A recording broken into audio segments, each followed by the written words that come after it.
The year is 1924, and the air in this city smells of wet cobblestones and cheap gin. You start at the very bottom, a shadow among shadows in the back alleys of the district. You are what they call an associate. To the bosses in their silk suits, you are a ghost, a nobody, just trying to stay fed in a cold world.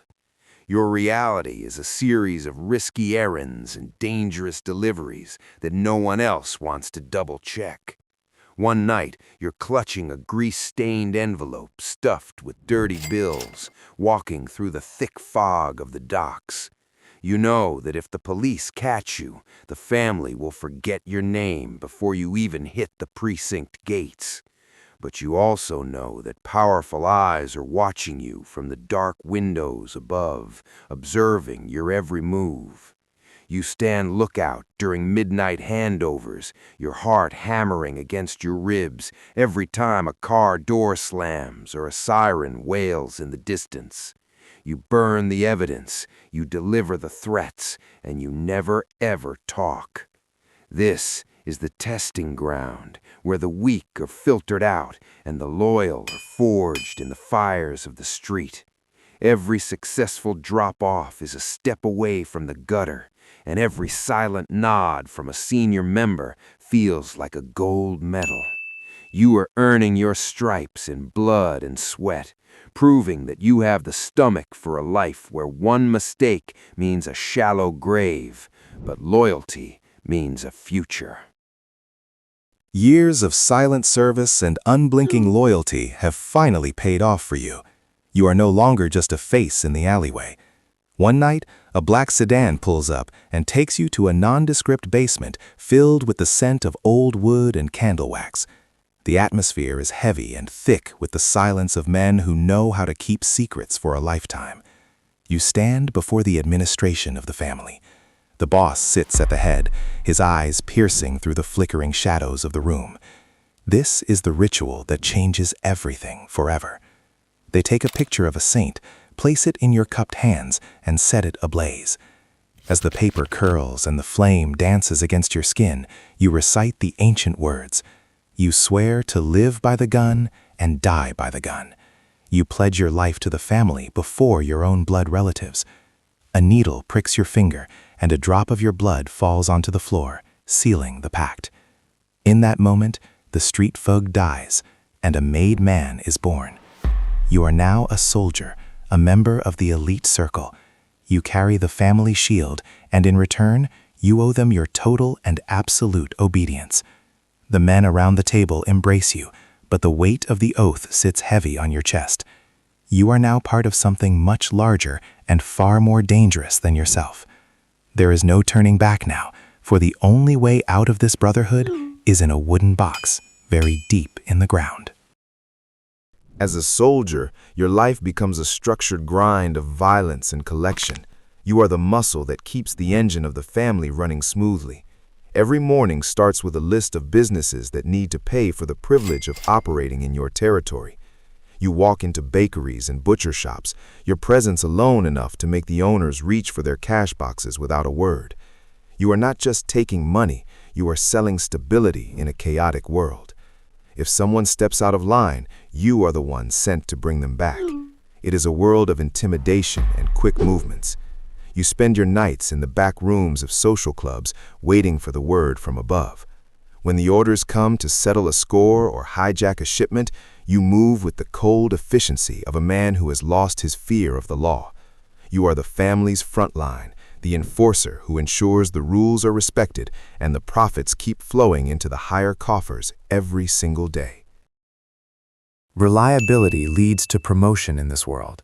The boss notices your talent for organization and your ability to keep the peace, and soon you are given your own crew to manage. You are now a capo regime, a captain in the family army. The perspective shifts entirely. You are no longer the one doing the dirty work on the street. You are the one orchestrating the entire operation. You sit at a private table in a corner cafe, surrounded by your own soldiers and associates who look to you for direction and protection. You run your own corner of the city like a king in a small fiefdom. Gambling dens, illegal construction, and bootlegging operations all fall under your direct management. You handle the headaches, so the boss does not have to deal with the trivialities. When your men face trouble with the law, you find the right palms to grease. When a rival family encroaches on your territory, you negotiate with a blend of charm and implied lethality. You spend your days looking over ledgers and your nights counting mountains of small bills that will eventually be sent up the chain to the administration. Being a capo means being a master of people. You have to know who to trust, who to fear, and who to eliminate before they become a major problem for the business. The pressure is immense because you are responsible for the lives of every man in your crew. If they fail, it is on your head. If they succeed, you take the lion's share of the glory and profit. You are learning the true meaning of power, which is the ability to make things happen without ever having to raise your own voice or pull your own trigger. You have become a strategist, a manager of a criminal corporation, where the dividends are paid in loyalty and the losses are written in the obituaries of the morning paper. Your name carries weight now, and your crew is the most profitable in the city. Your ascent continues into the inner sanctum of the organization. You are named underboss, the second in command, and the right hand of the Don himself. The environment changes from the noisy streets to the hushed luxury of private estates and smoke-filled boardrooms. Your role is now diplomatic and executive. You are the gatekeeper of the family. Anyone who wants to see the boss must go through you first. You manage the delicate balance of power between the different captains, settling their disputes before they turn into full-scale street wars. You coordinate with other families across the country, negotiating boundaries and forming alliances that can span across states and industries. The wealth is now staggering, reflected in your tailored suits, fine watches, and the fleet of black cars that follow your every move. However, the air at the top is thin and cold. You are privy to the deepest secrets of the empire, the ones that could topple everything if they ever leaked to the wrong ears.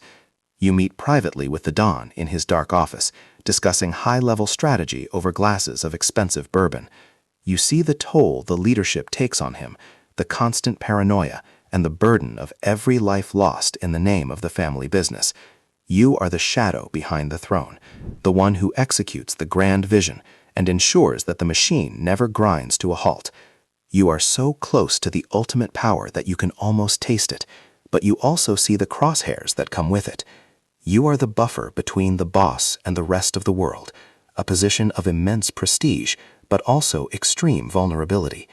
Every decision you make could lead to a massive windfall or a catastrophic federal investigation that ends in a life sentence. You have mastered the art of being indispensable, knowing that in this world, being useful is the only real protection you have against the ambitions of those rising up behind you, waiting for a single moment of weakness. The day finally comes when the seat at the head of the table is yours to take. Whether through a peaceful transition or a more violent shift in leadership, you have reached the absolute summit. You are the Don, the boss of the family. You walk into the room and every man stands in unison, their heads bow in a display of absolute respect and fear.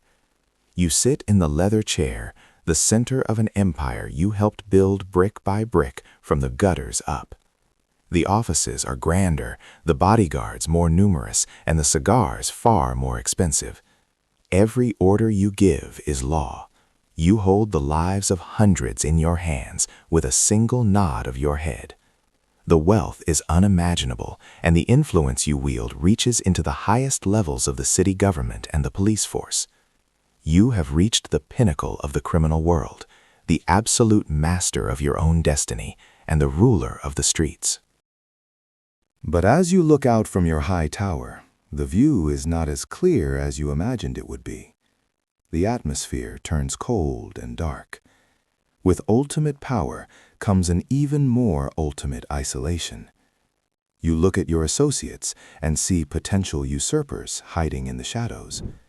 You look at your captains and wonder which one is secretly talking to the federal agents. The sound of distant sirens never seems to fade into the background, and the shadows in your office seem to grow longer with every passing hour. You realize that you are not just the king of an empire. You are the primary target of everyone below you and every lawman above you. The luxury of the office feels like a gilded cage. You have climbed the ranks from the dirty alleys to the top floor, only to find that at the very peak, there is no peace. The danger is constant, the enemies are everywhere, and the climb was actually the easy part. Holding the crown is where the real struggle for survival truly begins.